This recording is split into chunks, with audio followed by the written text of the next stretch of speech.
glede na to, kar smo slišali, kar se dogaja po vsej naši državi in kakor je tudi v Sloveniji, sem jaz danes dobil novost, ki vas bo verjetno vse zanimala. Poslal mi je to pred 40 minutami en naš član, in sicer informacijo o zaščiti prijaviteljev. Namreč, koliko izmed vas ve, da je bil letos januarja, čakajte samo, da vidim, 27. januarja letos sprejet zakon o zaščiti prijaviteljev.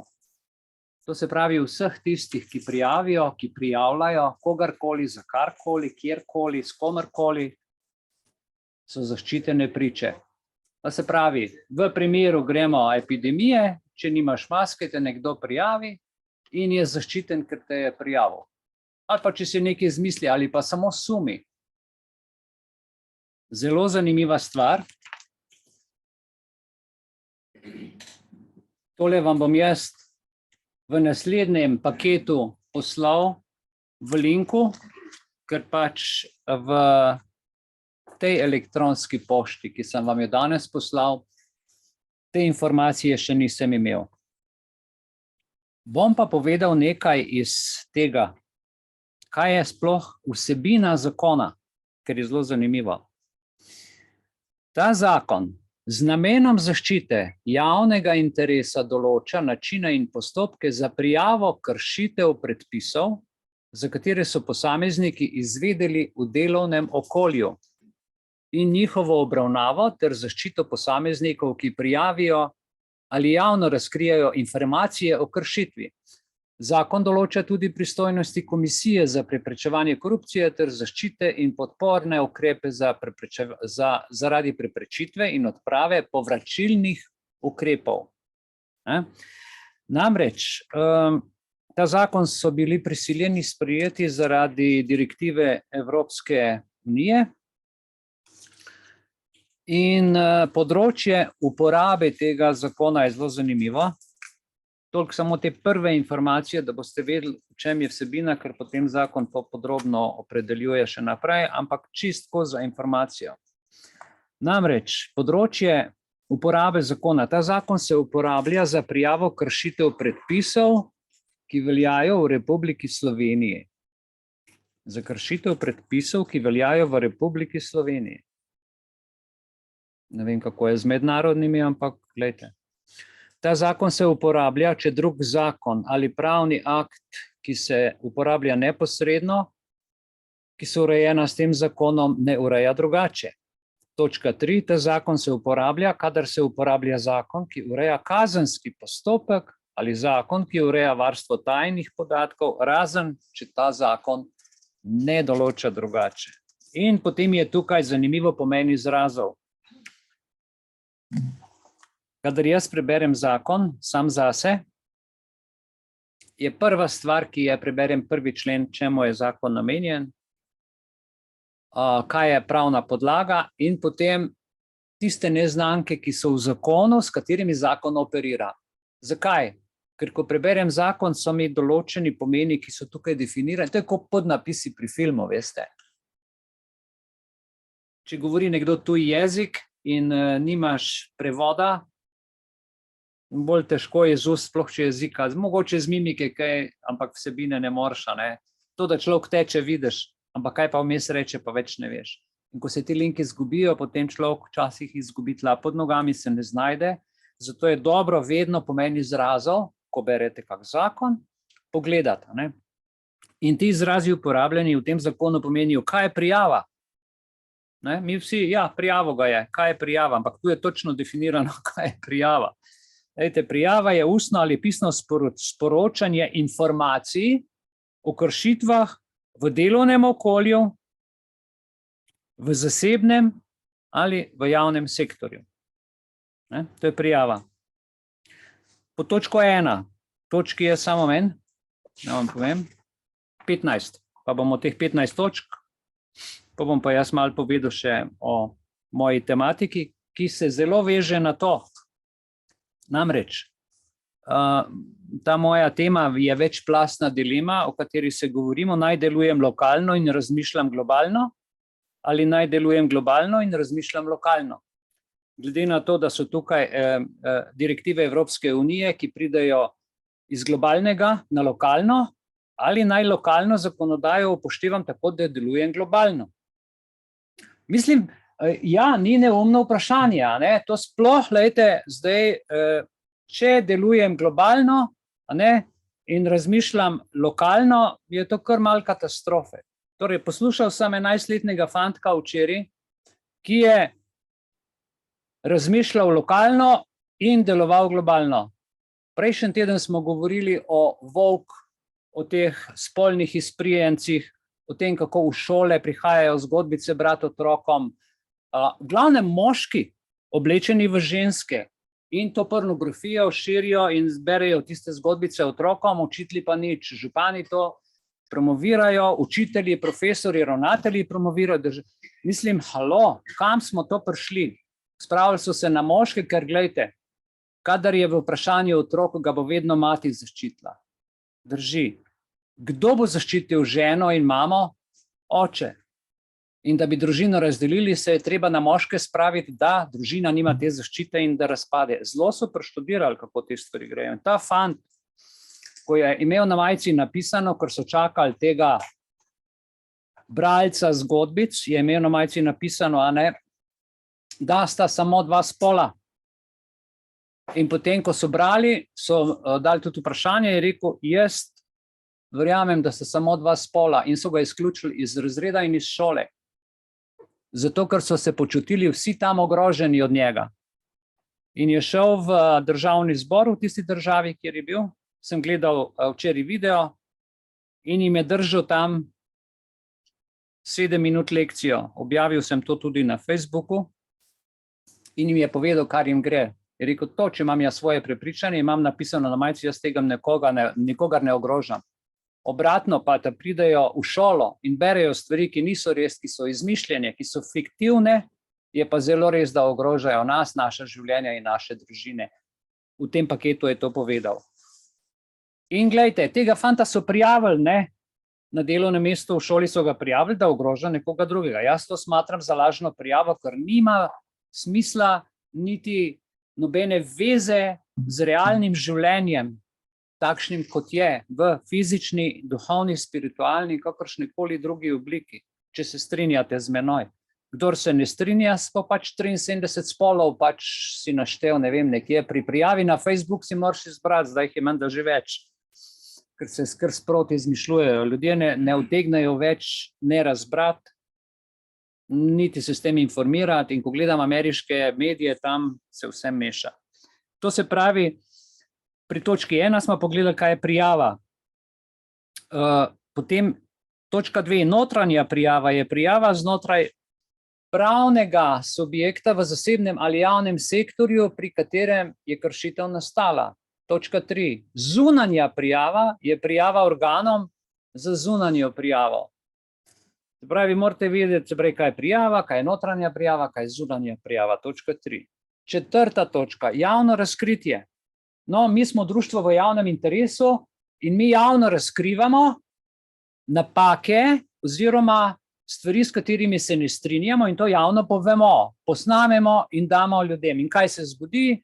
Brišejo nam videe, vzamejo nam računalnike, dajo protiukrepe, nas pretepajo tlele noter, takole pridejo redarji kazni, pišejo, policija nagaja in razne druge povračilni ukrepi, subtilni, ne napovedani, kar se ne dela. In take stvari, dragi moji, je treba prijaviti.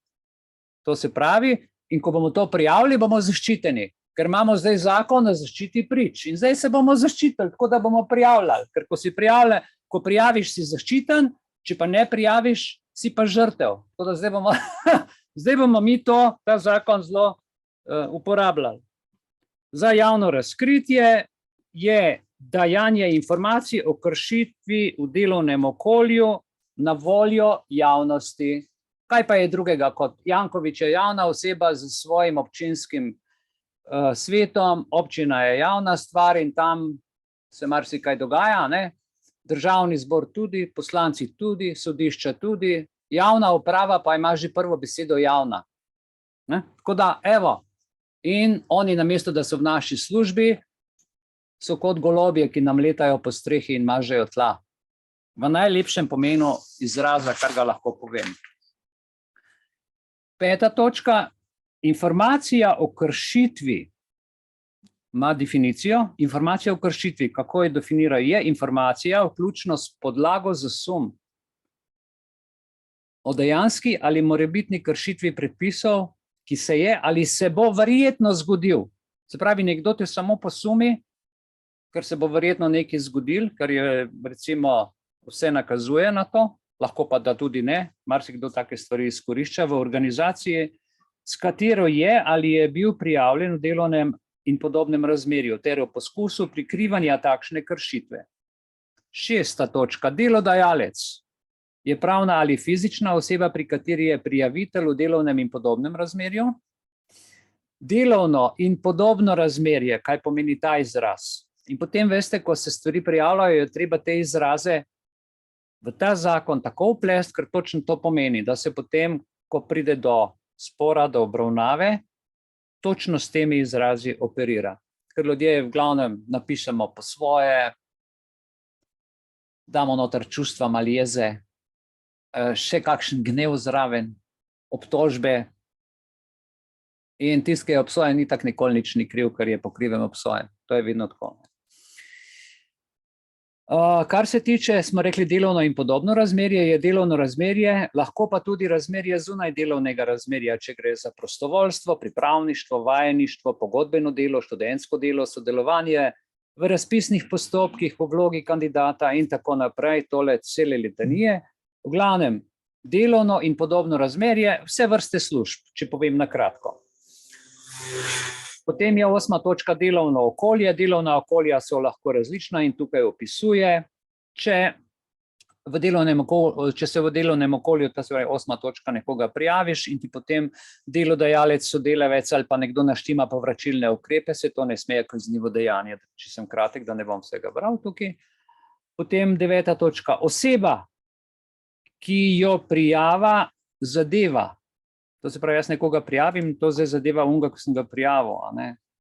Oseba, ki jo prijava zadeva, je fizična oseba ali pravna oseba, ki je v prijavi ali javnem razkritju navedena kot oseba, ki jo prijavitelj bremeni kršitve ali pa je s to osebo povezana. Spravi, lahko gre tudi za sklop oseb. 10. točka, posrednik ali posrednica je lahko pri prijavi. 11. točka, povezane osebe, zloglasne družbe se povežejo in potem več ljudi se zmeni, kdo bojo enega. Recimo, tipičen primer so novinarske hiše. Ko dobijo navodilo, da morajo se na enega spraviti, napišejo članke novinarji in vsak svojem cajtangu to objavi in potem ljudje dobijo občutek, da je to blazna resnica, to je kartelni dogovor, to so povezane osebe in seveda oni so itak že medijsko zaščiteni po zakonu o medijih, zdaj so pa še kot zakon o zaščiti prijavitelja še dodatno dobili, da lahko klevetajo o tebi, kar hočejo javno, ker si v javnem interesu, zdaj pa ni važno kaj. Groza in strah. Tega zakona se lahko veselimo, lahko ga nas je pa silno strah. Namreč niso ga ravno brez veze v tem času, v letošnjem letu, dali na svetlo.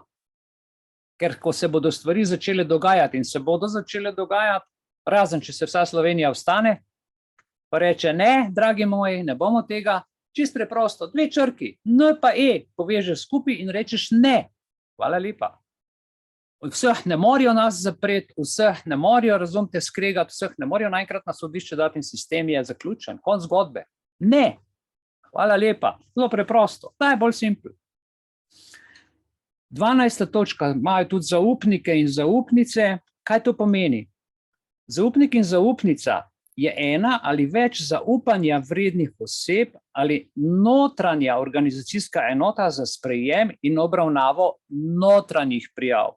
To se pravi zaupnik in zaupnica, jaz sem nekje zaposlen in grem pač to, ne vem, pravni službi povedati, socialni službi, šefu, pač zaupnik, zaupnica. Potem se pa to odvija naprej. Nadaljnje ukrepanje, to so procesi te prijave, povračilni ukrepi, no to je zdaj zanimivo, zaradi tega ta zakon izdal, je vsako neposredno ali posredno dejanje ali opustitev dejanja v delovnem okolju, ki je posledica notranje ali zunanje prijave ali javnega razkritja, ki povzroči ali lahko povzroči prijavitelju neupravičeno škodo. To je zelo pomembno. Fajn je, da imate to informacijo, ker ko se bodo prijave dogajale, morate tisti hip tistega človeka za lažno prijavo prijaviti nazaj. A ne? Zato, ker prijava, potem je lažje, kakor če je ena prijava, potem si takoj kriv. Če prijaviš pa nazaj z razlogom, upravičenim razlogom, a ne? Ker imamo tudi mi svoje razloge in tudi pravico živeti, pravico jesti in če smo diskriminirani, tudi povedati to, a ne? Da nas prijavo človek diskriminira. Tako naprej. In je treba takoj kontra prijave delati, če pride do tega.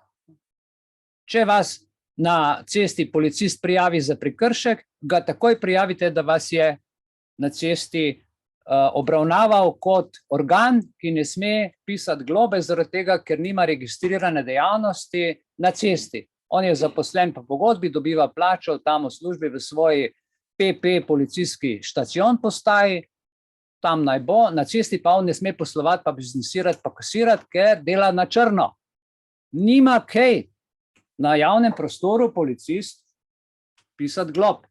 Ne sme. On mora pa skrbeti za javni red in mir. Ni pa on organ, niti ni funkcionar, da bi smel on ocenjevati, komu bo presojena. Zato so sodniki, zato so sodišča. Ne pa policijski inšpektor, višji, pa tretji, pa četrti, pa peti, pol pa še njihova komisija, ki ugotavlja, ali bo to šlo na sodišče ali ne in se obnašajo, ne, kadija ti tuži, kadija ti sudi. Pač to tako pri nas gre, dokler se ljudje ne boste zbudili. Jaz sem se zbudil. Mene se ognejo, vam kar povem. Ok. Zdaj je pa potem še ena zanimiva stvar, kje sem jo gledal. Ja, prijavitelj in pogoji za zaščito je pa 5. člen. Zdaj, to bo mogoče vam poslal, si boste prebrali, da ne bo tlele predolgo. Bi pa šel jaz v nekem smislu čisto na kratko na eno to mojo temo. Namreč, ko sem obiskoval teološko fakulteto, so nam prali možgane. A veste, kaj je teološka fakulteta, pa potem, ko postaneš duhovnik, je isto kot upravna šola, upravna fakulteta in potem postaneš javni uslužbenec, delaš za javno upravo, imaš upravne možgane. Ne vidiš 5 mm, ne levo, ne desno, ampak furaš samo tisto, kar so. Nas so 6 let tako čistili in nam kot pralnemu stroju, to je mogo skozi si mogo biti na liniji, v tem arhonu. Sveda je študij zelo širok in med drugim smo imeli misiologijo. Misiologija. Dobro, kaj je to? Misiologija. Mariologija, kozmologija, same logije. Ampak misiologija nas je učil doktor profesor Cvirk, marsikdo od vas ga pozna, a ne? To je jezuit, zdaj pač je izstopil, se poročil, je šel po poti Jezusa, a ne, in je priznal življenje. Ampak takrat nam je povedal, da cerkev mora razmišljati lokalno in delovati globalno. In nam je dal primer. Vzemite Rim, karkoli si že vsak lahko misli, karkoli če, ampak to je bilo leta 1984, ko sem jaz k temu predmetu 1984 leta, ko sem obiskoval ta predmet in takrat je to bilo, ne, in je rekel, ja, ko mi pridemo v Afriko kot duhovniki, mi iz lokalnega okolja prinesemo globalno naše znanje, našo vero, našo Biblijo, v neko čisto novo okolje, Afriko, tam, kjer je življenje, sonce, pesek, drevesen, odvisno pač na katero lokacijo pride, ampak tam je življenje popolnoma drugačno in ga hočejo uškatliti, uokviriti z to glavo in s to filozofijo in s s tem pogledom, potem te ljudi tam prepričujejo, učijo teologijo, kozmologijo, filozofijo, ker tisti ljudje tam, ki so veliko bolj pametni, veliko bolj naravni, kot to, kar je tlele narejen, ko smo skozi v 4 stenah, pa z računalniki, pa ne vem kaj vse. No, jaz sem si glih 84. leta že računalnik kupil. Res sem imel že računalnik takrat. Je bilo zanimivo. Ampak hočem reči, razmišljaš lokalno in deluješ globalno. Se pravi, ti prinašaš ven. In to, kar je zdaj, recimo sem povedal, se je zgodilo s tem našim covidom in z vsem tem. Nekdo je razmišljal lokalno 50 let, recimo United Nations ali pa Svetovni gospodarski forum ali pa kar združeno, plus vsi podkupljeni, vsi, ki sodelujejo, vseh ne vem koliko držav, ki so članice United Nations in se srečujejo iz leta v leto in počasi ta zadeva iz nekih internih interesov po vladanju, po večji moči, po nadzoru prerasla tako daleč, da je iz njihovega lokalnega okolja prišlo globalno. Mi smo pač to sprejeli, ker so nas toliko časa dresirali, najprej v vrtcu, najprej starši, potem v vrtcu, pa 1. razred, pa cela osnovna šola, pa srednja šola, fakulteta, včasih je bila še vojska, zdaj vojske več ni, fantje so čist poženščeni in je nastal velik problem. Vsak dan, vedno bolj smo odvisni od vode, od hrane, od služb, od tega, koliko bomo zaslužili in se ubadamo s tem, kako bomo plačali položnice, da nam na koncu ostane tistih 20 evrov, ki jih porabimo še za stvari, ki so tekoče. En Žid mi je enkrat rekel, ko sem bil v Nemčiji še kot študent teologije, je rekel, veš, kako imamo mi, ne? Mi razdelimo našo plačo na tri variante, na 3 torte. Kratkoročno, srednjeročno, dolgoročno. Kratkoročno porabimo ta denar, ki se pač uporablja za položnice, za tekoče stvari. Srednjeročno, veste, kaj je to naložba? Da imaš zmeri pripravljeno in pri roki, recimo, da se ti pokvari kolo, avto, pralni stroj. Pride en nepredviden dogodek in je tisti kupček tam za to pripravljen. Kratkoročne naložbe. One tekoče so tle. Zadnja torta, tretja torta, je pa nedotakljiva. To je pa za tisti čas, ko človek ali zboli, ali pride v nezmožnost za opravljanje dela ali hoditi v službo, ali pa, ko ostari, da mu ostane za preživeti, da ni odvisen od države. Ker takrat, gledajte, se moraš cepiti, moraš nositi masko, pa če ti rečejo, da se moraš po vseh 4 hoditi, hodiš po vseh 4, pa delaš, kar ti rečejo. In država seveda takih ljudi pa ne mara, ki so neodvisni. In tukaj je zdaj ta konflikt, ta nenehna borba, ta boj, ki je težek. In kar se tiče tega zdaj lokalnega, pa globalnega, se jaz vprašam, kako smo lahko vsi Slovenci ta globalizem dobro sprejmeš, televizijo, pa kanale, pa gledaš iz globalnega na lokalno, ampak tukaj, gledajte, se nam perejo možgani in mi lokalnega skoraj nimamo več. Gentrifikacija v Ljubljani je tako močna, odkar se prenavljajo ulice in ceste. Nadzor je tako močen s pomočjo tuje internetne in artificial, te umetne inteligence in vseh uvoženih artiklov, tako da po domače rečeno svet je postal ena taka domača vas. Majhna vas, hkrati zelo velika, ampak gledajte, informacija, tak se nekaj zgodi in naenkrat ves svet ve. Povsod se razširi informacija. Zdaj, kako se razširi, kdo to kontrolira, no tu pa zdaj nastane problem. In pri tej najprej epidemiji in potem pandemiji seveda je nastal velik problem. Danes vemo zakaj in kako in večina ljudi je še danes hipnotiziranih. Tudi tisti, ki so se eni zbudili na pol, grejo rajš nazaj v spanje, ker je bolj udobno, ker je lepše. In tako ostanejo pod vplivom globalnega. Jaz sem se prijekal, ko se je začelo to dogajati in sem vzel tukaj iz sebe, to lokalno, ne? Vzel sem iz sebe in sem rekel, nekaj moram narediti.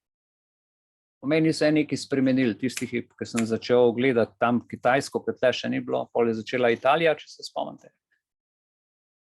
In tako sem rekel, zdaj pa moram jaz iz sebe to nekako globalo dati. In to počnemo še danes v društvu. In tako se je zgodilo in se dogaja.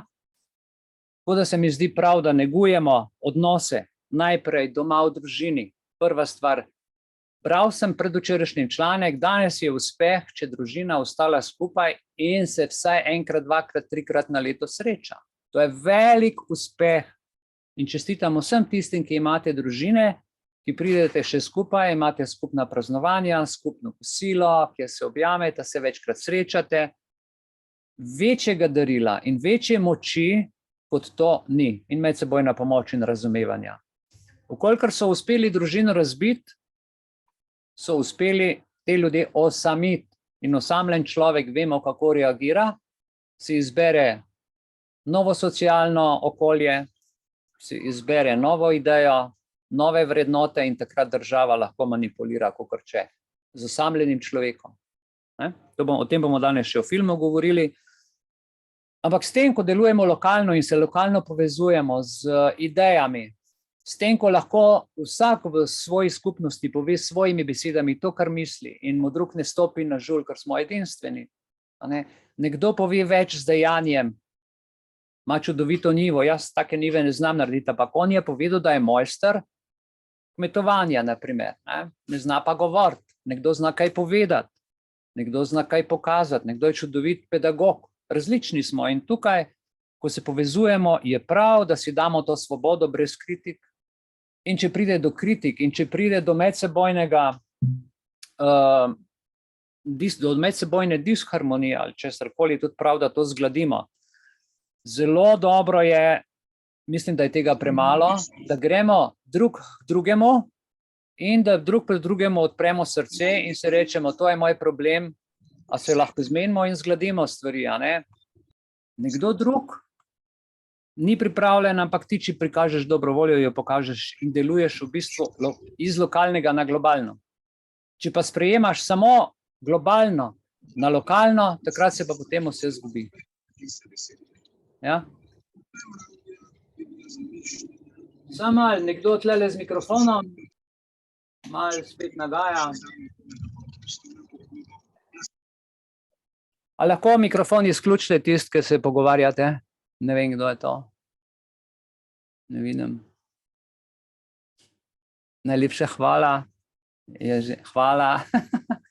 Je kar fajn. Tako da v zvezi s tem je moje mnenje in moje spoznanje tako, da moramo gojiti najprej kulturo, vero, zgodovino naroda. Ko narodu vzameš zgodovino, mu vzameš identiteto, mu pobereš vse, mu vzameš vse. Takrat se začne v bistvu propad ene nacije in to ni dobro, zato nam spreminjajo zgodovino. Ko sem bil že v šoli, smo imeli zgodovino od NOB, pa tam smo imeli neke informacije, neko črto zgodovinsko, potem pa se je začel NOB in druge zgodovine ni bilo. Danes, po novem, je pa zgodovina od leta 1991-1992 naprej, druge zgodovine sploh ni več, ne? Pa še to je zdaj vprašanje. Nekateri imajo zgodovino samo od, ne vem, od svojega rojstva pa naprej, drugega več ne vejo.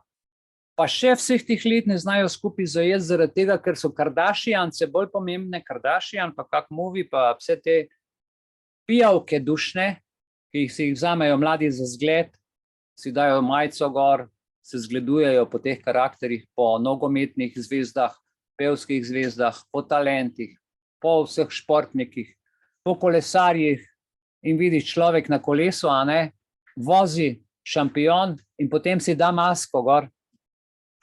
Masko si da gor in vozi kolo. Športnik.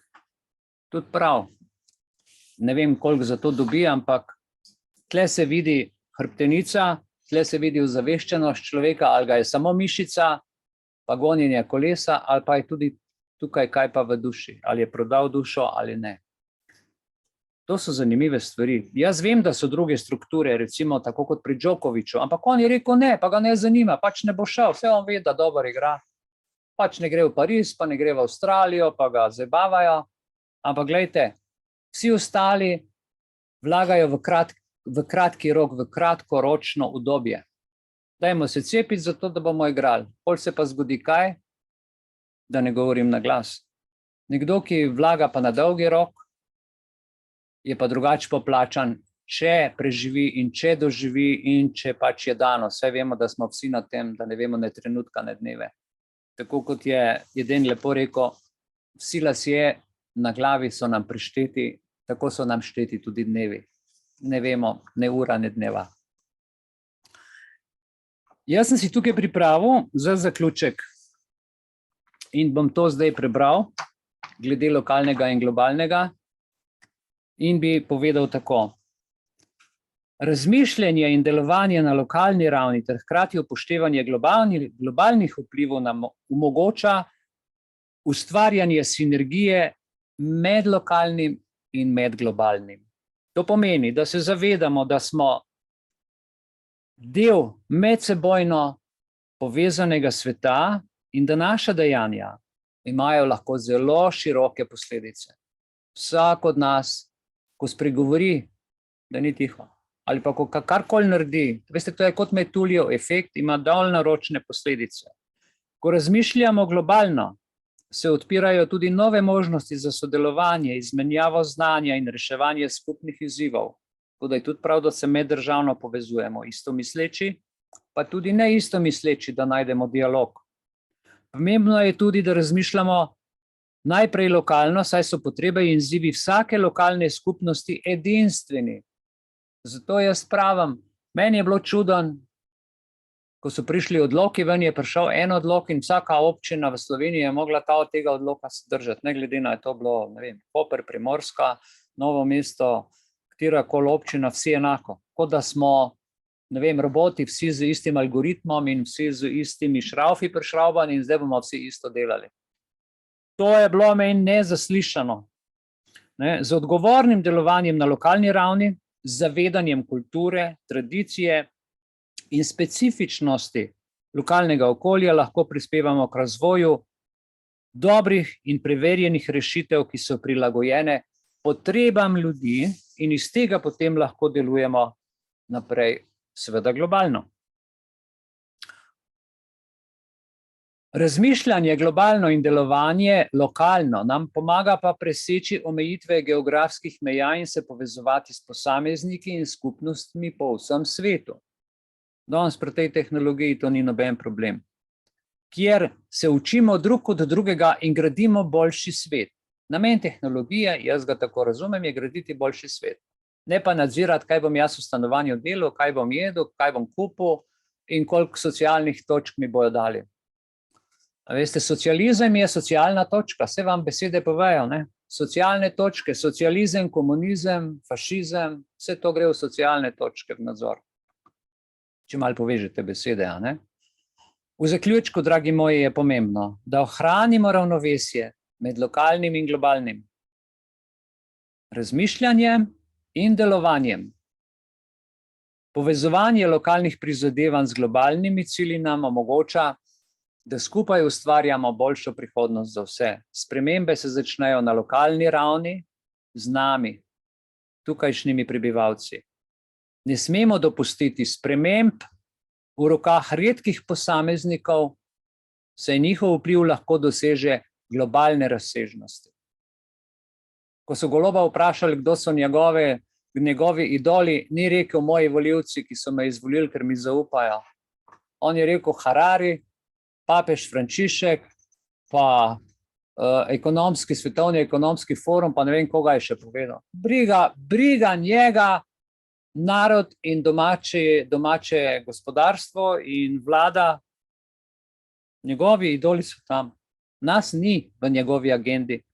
V njegovem predsedovanju gospoda Roberta Goloba in vseh njegovih ministrov, ki so vsi presegli po ustavi, ni. Oni so se zavezali United Nations agendi, zavezali so se drugim tujcem, od katerih dobivajo denar in so od tega odvisni. Zato je ključno, da delujemo na obeh ravneh vsaj ljudje in državljani, da se na tak način uresničijo vsaj naše skupne vizije po pravičnosti, poštenosti, zakonitosti in po blaginji za vse ljudi.